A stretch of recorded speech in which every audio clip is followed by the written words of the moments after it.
Hiya, folks, chomping at the bit to get going here. Rush Limbaugh been waiting with bated breath to kick off yet another exciting broadcast week here at the EIB Network, and I have a couple of questions for you. Question number one, if the Democrats are going so great, if the Democrats are going to win the House of Representatives in November, if they're going to win the House back, if all of the trends are the Democrats are going to clean up, then why do programs like the Grammys continue to break records for no audience? And how come ESPN is losing audience and subscribers as they are introducing liberal politics into the mix?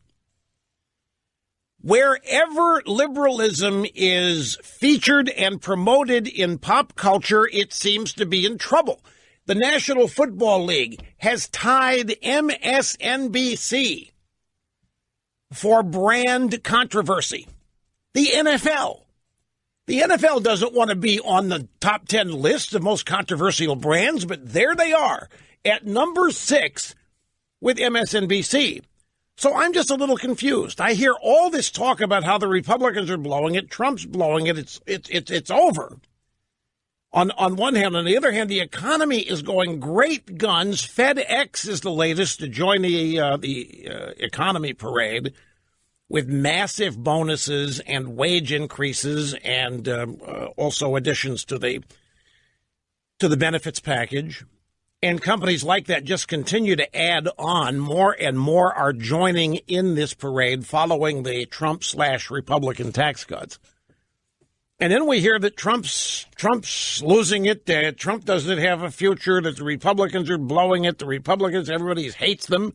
And then wherever you find liberalism on display, it doesn't get an audience. In fact, it's losing audience. The Grammys last night were the lowest rated Grammys, I think, yes, in history. And they had every liberal wet dream on that show. They had Jay-Z, who didn't get an award right away. How can that be? Jay-Z shut out.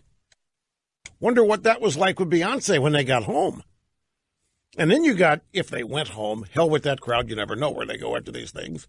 Had Hillary Clinton showing up in a cameo reading from that stupid lying book by Michael Wolff, and the audience practically gives her a standing ovation. This is a woman who has single-handedly enabled sexual harassment and sexual abuse in high-ranking liberal Democrat men, starting with her husband. And here she is getting a standing ovation from people who run and lead the Me Too movement, which is what? Trying to say you're against all kinds of sexual harassment and abuse. You even got to wear white roses now to join with all the different colored ribbons. I remain confused over this, because if the Democrats were on a roll, I mean, if everybody was chomping at the bit for Chuck Schumer and Nancy Pelosi to be back in power, then why is it that ESPN, the moment it starts infusing liberalism into its programming, why is it the NFL, which does the same, and here comes the Grammys, and before that, the Oscars, and then the Emmys, all of these entities that are they are promoting liberalism, left-wing politics. Audiences are crumbling. Doesn't it seem like if there was a Democrat wave, that there would be some evidence for it besides where it exists?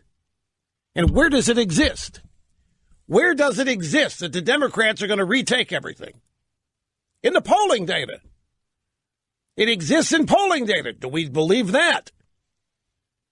What is the intellectual reason to believe it? So polling data tells us the Democrats are on a roll. Many Republicans, because they live in Washington, happen to believe polling data, so they kind of fall in line on this. But that's the only place there is any evidence of that. And that's not evidence. Polling data isn't evidence of a Democrat wave, but that's all there is to suggest there's going to be one. Meanwhile, on the ground in Realville, the Democrats aren't doing anything to inspire anybody.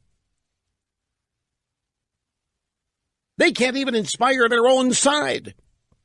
And liberalism, one more time, front and center. Prime time television, prime time sports, audiences are being driven